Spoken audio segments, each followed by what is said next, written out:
السلام عليكم ورحمة الله وبركاته. الحمد لله رب العالمين والعاقبة للمتقين والصلاة والسلام على رسوله الأمين وعلى آله وصحبه أجمعين ومن تبعه بإحسان إلى يوم الدين. أما بعد، أعوذ بالله من الشيطان الرجيم.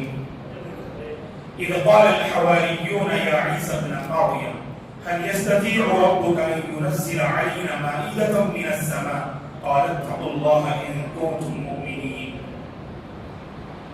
قالوا نريد أن نأكل منها وتطمئن قلوبنا ونعلم أن قد صدقتنا ونكون عليها من الشاهدين. قابل احترام حضرات و خواتین، سورہ مائدہ کی روشنی میں 4 پیغامات آپ تمام حضرات و خواتین کی خدمت میں. سورۃ المائدہ جس کی شروعات 6 پارے میں ہوتی ہے اور جس کا اختتام 7ویں پارے میں ہوتا ہے. سورہ مائدہ مدنی سورت ہے جو مدنی زندگی میں نازل ہوئی. سورہ مائدہ جس میں اللہ نے بہت سے احکام مسائل بیان کیے، اور المائدہ کے معنی ہوتے ہیں دسترخوان، جس میں مختلف کھانے پینے کی چیزیں رکھی جائیں. اس سورت کا نام المائدہ کیوں رکھا گیا؟ کیونکہ اس سورت کے اختتام پر بالکل آخر میں اللہ تعالیٰ نے نبی عیسیٰ علیہ السلام اور آپ سے متعلق کچھ اہم باتیں اللہ نے بیان کی. ان میں سے ایک بات یہ، حواری لوگ جو حضرت عیسیٰ علیہ السلام کے ساتھی تھے، جو آپ کی دعوت کو عام کرنے والے، جو آپ کی توحید پر ایمان لانے والے جو اصحاب تھے، انہیں الحواریون کہا جاتا ہے. جیسے اللہ کے نبی کے ساتھیوں کو کیا کہا جاتا ہے؟ صحابہ. اس طرح سے جو حضرت عیسیٰ کے جو خاص لوگ ہیں تو ان کو حواری کہا جاتا ہے. یہاں ایک سوال میں کر سکتا ہوں آپ لوگوں کو. اللہ کے نبی صلی اللہ علیہ وسلم نے ایک صحابی کے متعلق فرمایا کہ وہ اس امت کے جو حواری ہیں، کہ ہر نبی ایک حواری ہوا کرتے ہیں، تو اس طرح جو ہے میرے جو حواری ہیں وہ فلاں صحابی ہیں. کون؟ جی حذیفہ رضی اللہ عنہ رازدار صحابی تھے. وہ جواب دینے والوں کو انعام انشاءاللہ کتاب لے کر دیں گے انشاءاللہ. مشہور صحابی ہیں اور اللہ کے نبی صلی اللہ علیہ وسلم کی جو سالی ہیں، تو ان سالی سے بھی آپ کا نکاح ہوا، یعنی وہ کہ ساڑو ہیں اللہ کے نبی کے، نہیں تو سسر ہیں، ساڑو اللہ کے نبی کے. اور آپ کے فرزند وہ ہیں سبحان اللہ جن کی ولادت ہجرت کے بعد سب سے پہلے مدینے میں ہوئی. اسماء رضی اللہ عنہ کے شوہر کون؟ زبیر بن عوام رضی اللہ عنہ. نام سنا ہوگا آپ لوگ، بڑے مشہور صحابی ماشاءاللہ. تو زبیر بن عوام رضی اللہ عنہ جن کے متعلق اللہ کے نبی نے فرمایا کہ ہر نبی کے ایک حواری ہوا کرتے ہیں، تو اس طرح میرے حواری کون ہے؟ یہ زبیر بن عوام رضی اللہ عنہ ہے. بڑے خاص اور قریبی انسان کو حواری بولتے ہیں. تو عیسیٰ کے جو حواری تھے، ان لوگوں نے حضرت عیسیٰ علیہ السلام سے کہا اے عیسیٰ، اے پیغمبر، آپ اللہ سے کہیے اور آسمان سے ایک دسترخوان جو ہے نازل کرائیے اللہ سے کہہ کر. حضرت عیسیٰ علیہ السلام نے کہا جو معجزہ میں آپ کے پاس لے آیا ہوں، اور آپ جانتے ہیں اللہ تعالیٰ نے حضرت عیسیٰ علیہ السلام کو بہت سارے معجزات عطا کیے، اور میں نے فجر کے بعد درس میں واضح کیا تھا. ایک بیمار کو اللہ کی اجازت سے آپ سبحان اللہ اس پر ہاتھ پھیرتے وہ اچھا ہو جاتا، بینائی چلی جاتی، آپ اس پہ ہاتھ پھیرتے اللہ کی اجازت سے بینائی لوٹ آتی، مردہ جو ہے اٹھ کر بیٹھ جاتا. یہ معجزہ اللہ نے آپ کو عطا کیا. کیا یہ معجزے کافی نہیں تھے؟ تو انہوں نے کہا اے پیغمبر، ہم آپ کی دعوت پر ایمان تو لا چکے، لیکن مزید ہمارے دل کے اطمینان کے لیے آپ زمینی معجزات پیش کر رہے ہیں، ہمیں آسمانی معجزات چاہیے. تو لہذا آسمان سے دسترخوان نازل کرائیے اللہ سے کہہ کر. پیغمبر نے اللہ سے مطالبہ کیا اے اللہ آسمان سے دسترخوان نازل فرما. تو پیغمبر کو اللہ نے کہا ہم ضرور نازل تو کریں گے دسترخوان، لیکن یا یاد رکھنا دسترخوان نازل ہونے کے بعد اگر کوئی انکار کرے میں اسے ایسا عذاب دوں گا دنیا والوں میں سے کسی کو ویسا عذاب جو ہے میں نہیں دوں گا. تو اللہ تعالیٰ نے حواری لوگوں کے مطالبے پر آسمان سے اس دسترخوان کو نازل کیا, فرشتوں کے ساتھ لے کر بھیجا. اور بعض مفسرین نے لکھا ہے کہ نازل ہونے کے باوجود بعض لوگوں نے انکار کیا آپ کی توحید اور آپ کی دعوت کا, تو اللہ تعالیٰ نے ان کے چہروں کو خنزیر کا چہرہ بنا دیا. تو کیا نازل کیا اللہ تعالیٰ نے دسترخوان سے؟ اس سلسلے میں کوئی صحیح حدیث جو ہے ہمارے یہاں پر یعنی ثابت اور وارد نہیں ہے, لیکن اسرائیلی روایات ہیں. امام ابن کثیر رحمۃ اللہ علیہ نے بھی اپنی تفسیر میں ذکر کیا ہے کہ آسمان سے کیا نازل جو ہے کیا گیا, کہا کہ مچھلی اور روٹیاں اللہ نے نازل کی. مچھلی اور روٹی یہ دو غذا آسمان سے نازل ہوئی. ابن عباس رضی اللہ عنہ اس روایت کے راوی ہیں جو اسرائیلی روایات کو نقل کرتے ہیں. تو بہرحال کسی صحیح حدیث سے تو ثابت نہیں, لیکن اسرائیلی روایات اس سلسلے میں بے شمار ہے, اور میں سب سے زیادہ قریب کسی کئی مفسرین نے اپنی تفاسیر میں نقل کیا وہ یہ ہے یعنی مچھلی اور روٹی اللہ نے آسمان سے نازل فرمائی. بہرحال اسی لیے سورت کا نام کیا رکھا گیا؟ المائدہ. ذہن میں رکھیے. دوسری بات اور سے سنیے, اللہ تبارک و تعالی نے ہم بندوں کے لیے پاک چیزوں کو حلال کیا اور جو گندی چیزیں ہیں انہیں حرام کیا. آپ تھوڑا غور کر کے دیکھیے جتنی پاک چیزیں ہیں جو حلال ہیں, آج ڈاکٹرز بھی کہتے ہیں کہ ان کو اپنانے میں صحت کے لیے کوئی خطرہ نہیں, اور جن چیزوں کو اللہ نے حرام کیا تو خود ڈاکٹرز کہتے ہیں کہ ان کے قریب بھٹکنے سے بھی انسانی صحت متاثر ہوتی ہے اور کبھی جان لیوا چیزیں بھی موجود ہیں. اللہ حفاظت فرمائے. اور خاص کر آج کے اس دور میں ہماری نوجوان نسل کی اللہ حفاظت فرمائے. ہمیشہ دوستوں یاد رکھنا, اللہ سے یہ مطالبہ کرنا, اے اللہ مجھے کسی حرام چیز کا عادی نہ بنا, کسی حرام چیز کا عادی نہ بنا, خواہ وہ کھانے پینے میں ہو, پہننے اوڑھنے میں ہو, یا کسی چیز کو اپنانے میں ہو. کبھی کسی حرام چیز کی عادت نہیں پڑنی چاہیے, خرید بھی نہ پڑتی. اور ایسے لوگوں کے پاس بھی مت بیٹھیے جن کے ساتھ بیٹھنے سے آپ کو خطرہ ہے کہ آپ بھی گٹکا کھانے کے عادی ہو جائیں گے, آپ بھی نشہ والی چیزوں کو اختیار کرنے کے عادی ہو جائیں گے. اللہ کی قسم وہ دوست آپ کی دنیا بھی بگاڑ رہا ہے اور آپ کی آخرت بھی بگاڑ رہا ہے. اور آپ تھوڑا سوچ کے دیکھیے, جس کی عقل صحیح ہوتی ہے نا وہ خود فیصلہ کرتا ہے ہاں یہ الحمدللہ پاک ہے, اسے اختیار کرنا چاہیے, یہ گندا ہے اس سے دور رہنا چاہیے. اگر عقل صحیح ہو اسے کہتے ہیں عقل فطرت سلیمہ پر باقی رہے. اسی لیے بہت سارے وہ بندے جنہوں نے مذہب کو اپنایا نہیں وہ لوگ بھی شراب پیتے ہیں, شراب سے نفرت, جھوٹ سے نفرت, سگریٹ سے نفرت, گندی چیزوں سے نفرت. کیوں؟ کیونکہ فطرت سلیمہ اللہ تعالیٰ نے ہر ایک کو اس نے پیدا کیا ہے. وہ فطرت اپیل کرتی ہے ہرگز اسے اختیار نہ کرنا. تو جتنا محرم کی جو فہرست ہے نا دوستو وہ سب گندی ہے. وہ اللہ نے منع کیا وہ میرے اور آپ کے فائدے کے لیے. اللہ کا شکر ادا کرنا چاہیے. اللہ نے پیدا کیا, وہ ہمارے نیچر کو جانتا, نیچر اسی نے بنایا, ہماری فطرت اسی نے بنائی ہے. ایک چیز سے منع کر رہا ہے اللہ, ایک چیز سے اللہ کے نبی نے منع کیا اور پھر بھی اسے اختیار کر رہے ہیں. آپ نعوذ باللہ بغاوت کر رہے ہیں اللہ سے, آپ رسول سے بغاوت کر رہے ہیں. کچھ فرق پڑنے والا نہیں دوستو, فرق بہت پڑے گا. یہ کیوں ہم یہ کبیری باتیں ذکر کر رہے ہیں؟ سورہ مائدہ پڑھ کے دیکھیے, شروع کی آیات میں اللہ نے تفصیل سے بیان کیا کیا چیزیں حلال اور کیا چیزیں حرام, کون سے جانور حلال, کون سے جانور حرام, پوری تفصیل سے اللہ نے ابتدائی آیات میں بیان کیا. تو لہذا ہماری یہ پوری کوشش ہو حلال معلوم کریں اسے اختیار کریں, حرام معلوم کریں اس سے اپنے دامن کو بچائیں. ان الحلال بین وان الحرام بین. اللہ کے نبی نے فرمایا حلال بھی واضح ہے, حرام بھی واضح ہے, اور اس کے درمیان جہاں آپ کو شبہ اور ڈاؤٹ آئے اس سے بھی اپنے دامن کو بچا لیجیے. آپ کا ایمان محفوظ, آپ کی عزت محفوظ, آپ کی سوچ محفوظ. جس میں ڈاؤٹ ہے اسے اختیار مت کیجیے, وہاں رک جائیے, آپ علماء سے پوچھ لیجیے. علماء نے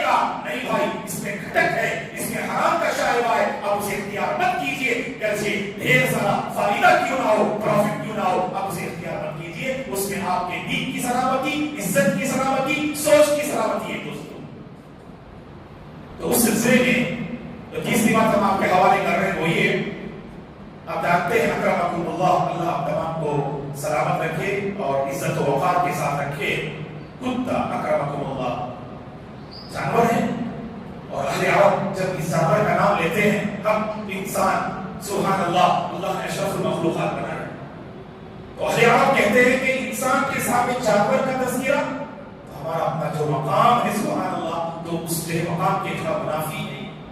تو بہرحال سنیے، آپ کتے کے بارے میں جانتے ہیں اکرمکم اللہ کہ اگر کوئی بندہ اسے گھر میں اختیار کرتا ہے تصویروں کو کون داخل نہیں ہوتے؟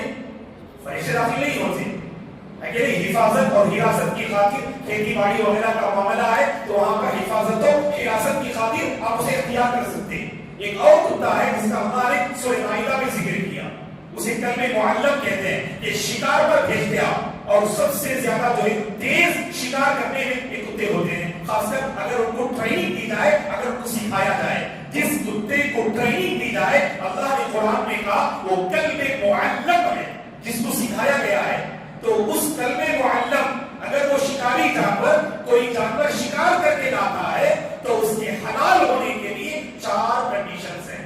یہ میرا فکر مسئلہ ہے، ذہن میں رکھیے، جیسے آپ کہیں مولانا ہمارے کارپوری میں کوئی جو شکار کر کے نہیں لاتے ہیں، ایسا مت کہیے، یہ شریعت کا مسئلہ ہے، جاننا ضروری ہے۔ تو 4 کنڈیشنز ہیں، جس جانور کو یہ جانور شکار کر کے لائے گا تو 4 کنڈیشنز ہیں اس میں۔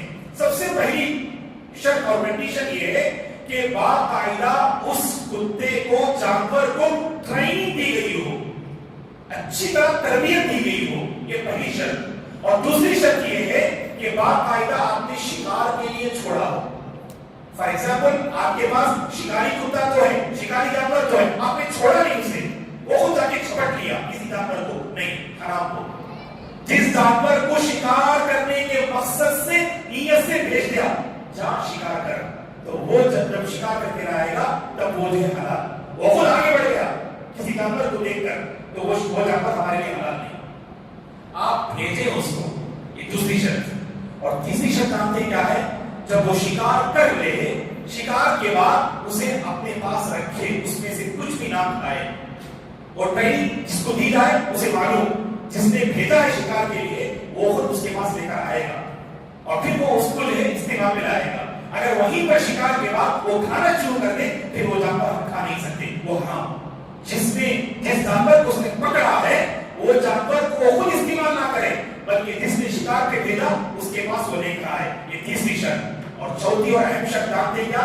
شکاری جانور کو بھیجتے ہوئے بسم اللہ کہہ کر بھیجنا چاہیے، بسم اللہ کہہ کر بھیجنا چاہیے۔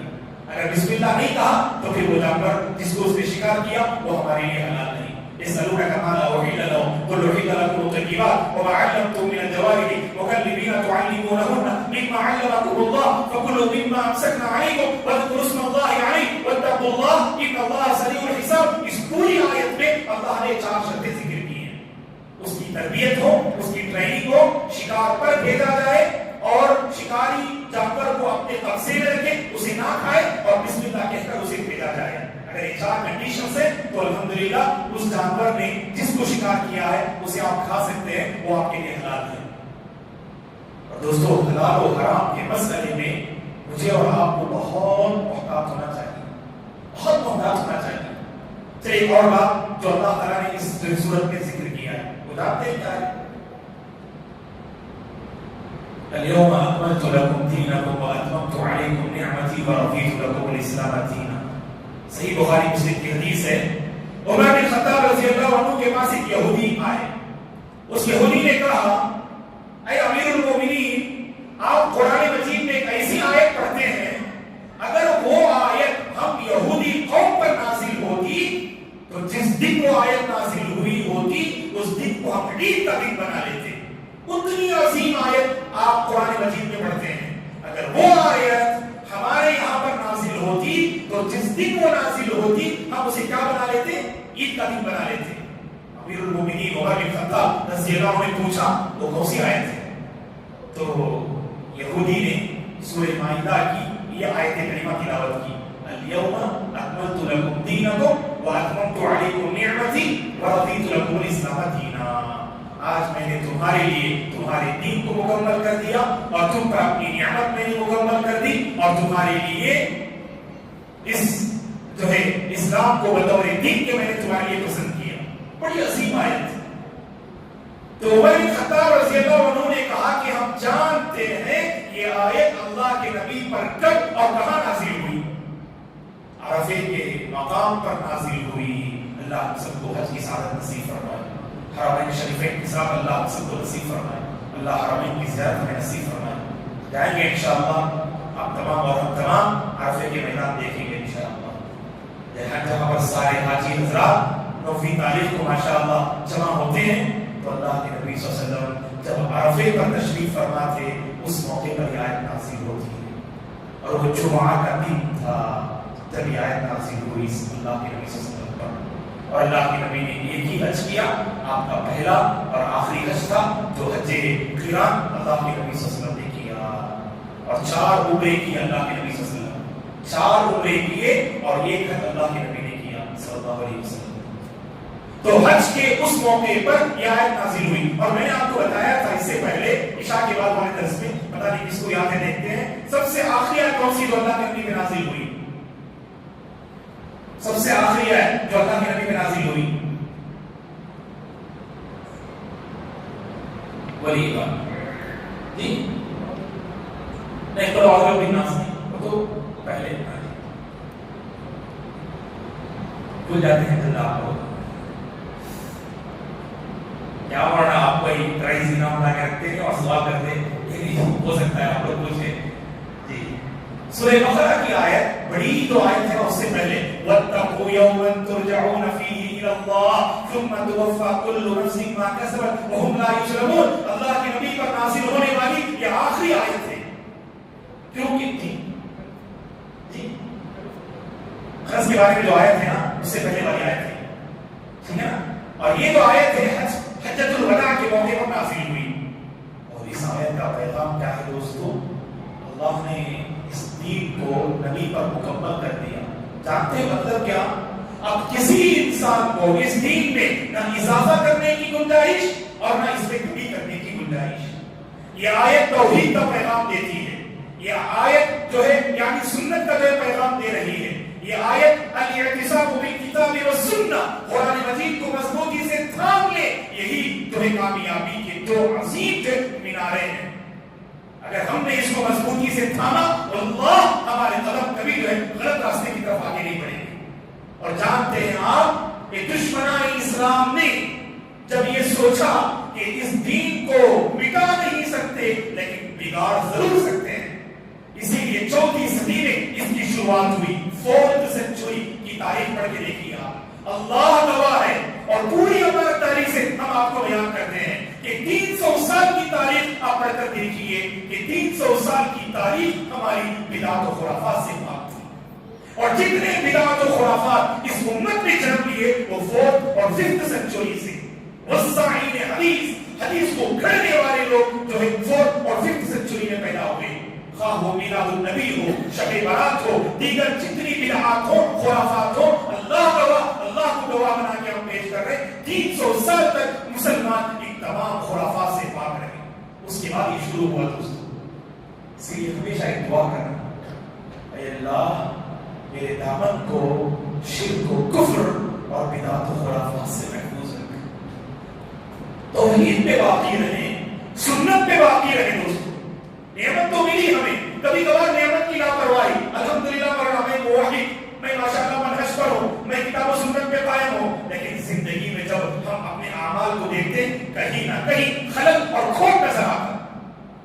ایک بات سن لیں, خاص کر جو بدعت کرتے ہیں اور بدعت کا جو ہے ارتکاب کرتے ہیں. امام مالک رحمۃ اللہ علیہ نے کہا, یہ بات کہہ کر میں اپنی گفتگو ختم کر دوں گا. امام مالک رحمۃ اللہ علیہ کی یہ بات غور سے سنیے, اور جب بھی بدعت کی بات آئے تو یہ بات ذہن میں رکھیں. من ابتدع فی الاسلام بدعہ یراها حسنہ فقد زعم ان محمدا ما اکمل الدین. اللہ اکبر. امام مالک رحمۃ اللہ علیہ فرماتے ہیں کہ دوسرے عظیم امام ہیں, 4 امام ہیں. امام دار الہجرہ جو مدینے کے امام, پوری زندگی امام مالک نے مدینے میں گزار دی. امام مالک رحمۃ اللہ علیہ فرماتے ہیں اگر کوئی بندہ دین اسلام میں کوئی نئی چیز ایجاد کرتا ہے, اسے وہ اچھا سمجھتا ہے. ہر بدعت کی بدعت کو کیا سمجھتے ہیں؟ اچھا سمجھتے, سنت سمجھتے, دین سمجھتے, خیر سمجھتے. اللہ سے ڈرو میرے بندو, اللہ کے بندو. وہ جو ہے یعنی خیر نہیں ہے. جس کو آپ نے اختیار کیا, جس کو آپ کے بڑوں اور امیروں نے اختیار کیا, وہ خیر ہو نہیں سکتا. کیا فرماتے امام مالک رحمۃ اللہ علیہ, اگر کسی نے دین میں کوئی نئی چیز ایجاد کی, اسے وہ بہتر سمجھ رہا ہے, وہ یہ دعویٰ کر رہا ہے, وہ یہ دعویٰ کر رہا ہے کہ نعوذ باللہ اللہ کے نبی نے اس دین کو مکمل نہیں کیا اور یہ بندہ دین کو مکمل کرنے کے لیے آ گیا. کتنی بڑی بات ہے. دین کو مکمل کرنے کی ذمہ داری کس کی؟ اللہ کی. نا نبی کے ذریعے مکمل کر دیا, وہی آیت ہے اکملت لکم دینکم. دین کا چارٹر مکمل ہو گیا, اب اس میں نہ اضافے کی گنجائش اور نہ کمی کی گنجائش. اسی لیے دوستوں بدعت سے ہمیشہ بچنا, سنت پر قائم رہنے کی کوشش کرو, اللہ سے مانگو. اللہ نے بہترین چھت دیا, اللہ تبارک و تعالیٰ نے بہترین ماحول دیا, قرآن و سنت کی روشنی میں سمجھنے اور سمجھانے والے لوگ موجود ہیں. الحمدللہ اللہ کی بہت بڑی نعمت ہے. اللہ سے ہماری دعا ہے اللہ تبارک و تعالیٰ حلال و حرام کے جو فیصلے اللہ نے کیے ہیں دل و جان سے اسے اپنانے کی اللہ توفیق عطا فرمائے. حرام سے بچ کر اپنے دامن کو پاک و صاف رکھتے ہوئے زندگی بسر کرنے کی اللہ توفیق عطا فرمائے. ہر سنت کو اپنانے اور ہر بدعت سے اپنے دامن کو بچانے کی اللہ تعالیٰ توفیق عطا فرمائے. اللہ کے وہ بندے جو بدعت و خرافات میں مبتلا ہیں, اللہ تعالیٰ نے صراط مستقیم کی دولت سے مالا مال فرمائے. اللہ تبارک و تعالیٰ نے صحیح سمجھ عطا فرمائے. سنت پر باقی رکھے, دین پر باقی رکھے, اور اسی دین اور سنت پر اللہ ہم سب کو خاتمہ نصیب فرمائے. آمین. قولوا هذا واستغفر الله لي ولكم ولسائر المسلمين كلهم فاستغفروه انه هو الغفور الرحيم. سبحان الله وبحمده اشهد ان لا اله الا انت استغفرك واتوب اليك. السلام عليكم.